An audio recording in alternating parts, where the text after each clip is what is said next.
और प्यारे बच्चों, जय हिंद। जय हिंद मैम। कल बसंत पंचमी है, आप सबको पता होगा। Yes ma'am.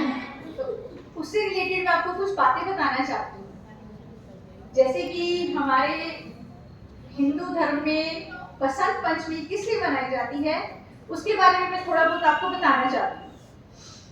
हिंदू पंचांग के अनुसार माघ माह की शुक्ल पक्ष की पंचमी तिथि को बसंत पंचमी मनाई जाती है।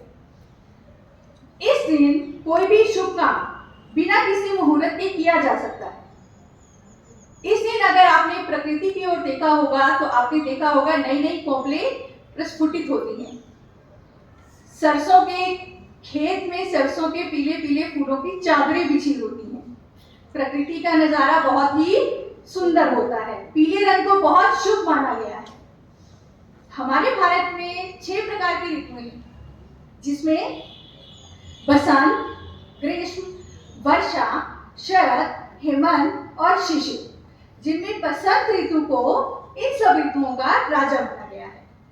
और हमारे हिंदू शास्त्र में ब्रह्मा जी ने इसी दिन अपने कमंडल से जल छिड़ककर सरस्वती माता को भी प्रकट किया था। ब्रह्मा ने इससे पहले सृष्टि का निर्माण किया, जिसमें जीव जंतु भी थे, लेकिन उनमें कोई वाणी नहीं थी, सब कुछ नीरस था। तो ब्रह्मा जी ने विष्णु जी से सलाह करके कि धरती पर वाणी को कैसे लाया जाए, उन्होंने सरस्वती माता को अपने कमंडल के जल से प्रकट किया। और जैसे ही सरस्वती प्रकट हुई तो उनके, हम जानते हैं कि 4 हाथ होते हैं। उनके एक हाथ में वीणा है, एक में वरमुद्रा है, एक में पुस्तक है और एक में माला है। वीणा जो है वो हमारी शारीरिक रचना को भी बताती है। उसका जो, आप जिसको बोलते हो हार्ड पार्ट है, वो हमारे मेरुदंड को बताता है, जो हमारी रीढ़ की हड्डी को बताता है। उसके जो तार हैं वो हमारे स्नायु तंत्र को बताते हैं। जैसे मैं कहूँ कि अगर वीणा के तारों को ढीला छोड़ दिया जाए तो उससे वाणी प्रकट नहीं हो सकती। उन्हें बहुत ज्यादा कस दिया जाए तो वो टूट जाते हैं। अगर हम अपने स्नायु तंत्र की बात करें कि अगर हम अपने शरीर के तारों को, स्नायु तंत्र को भी ढीला छोड़ दें तो हमारे अंदर आलस आ जाता है। अगर हम उन्हें बहुत ज्यादा कस लें तो हमारे अंदर तनाव पैदा हो जाता है। इसलिए हमें उनको एक संतुलित मात्रा में कसना है।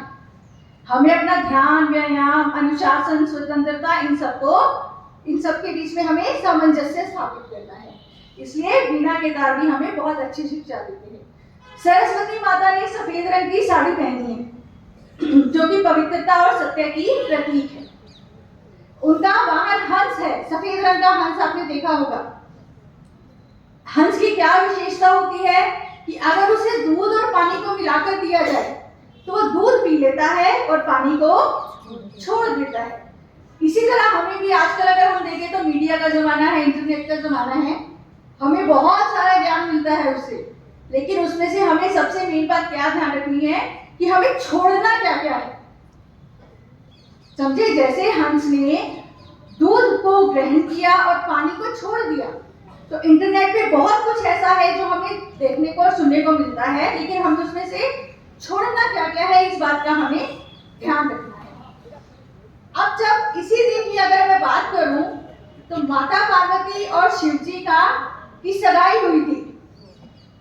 देवताओं ने उनका तिलक किया था इस दिन महादेव का, और जो आगे महाशिवरात्रि के दिन उनका विवाह संपन्न हुआ था। इसलिए अंत में मैं कहना चाहूंगी, किताबों का साथ हो, पेन पर हाथ हो, कामयाब के पास हो, पढ़ाई दिन रात हो, जिंदगी के हर इम्तिहान में आप पास हो। आप सबको सरस्वती पूजा की हार्दिक बधाई। धन्यवाद। जय हिंद।